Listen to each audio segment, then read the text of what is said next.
মুরিদ মানে হইল আত্মসমর্পণকারী, যিনি আত্মসমর্পণ করে। হ্যাঁ, মোর্শেদের কাছে মানুষ এসে আত্মসমর্পণ করে নিজেকে মুরিদ বানায়। আমি আত্মসমর্পণ করছি, আমি আমার না, আমি আল্লাহকে পাইতে চাই, আমি নিজের ইচ্ছায় না মালিকের সন্তুষ্টির জন্য চলতে চাই, নাকি? এটাই তো মুরিদ। এটা মুরিদ না? একটা ক্লাসে সবাই পাশ করবে না, একটা স্কুলে সবাই পাশ করবে না, একটা ক্লাসের মধ্যে বিভিন্ন টাইপের ছাত্র থাকবে। কেউ হবে একটা ক্লাসে 60 জন ছাত্র, সঠিক? একটা উদাহরণ দিচ্ছি, 60 জন ছাত্র, 5 জন হবে কি ফার্স্ট সেকেন্ড থার্ড, 3 জন। কয়জন হবে?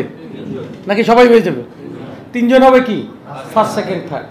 10 জন হবে কি 1 থেকে 10-এর মধ্যে আমাদের নাম আছে, কি বলবে না? বলবে না? আবার 5 জন পাওয়া যাবে, শেষের 5 জন, মানে এটা হইলো শেষের দিকে রোল এদের, এরা সামনের কাতারে আসার সুযোগ নাই। আবার 2 জন পাওয়া যাবে কি, এরা হইলো ফাঁকিবাজ, এরা ক্লাস ফাঁকি দেয়। একটা ক্লাসের 60 জন একরকম হবে না। আপনাকে সিদ্ধান্ত নিতে হবে, আপনি কি শেষের দিকের 5 জন আর ওই ফাঁকি মারা 2 জনের অনুসরণ করবেন, নাকি প্রথম দিকের 10 জনের অনুসরণ করবেন?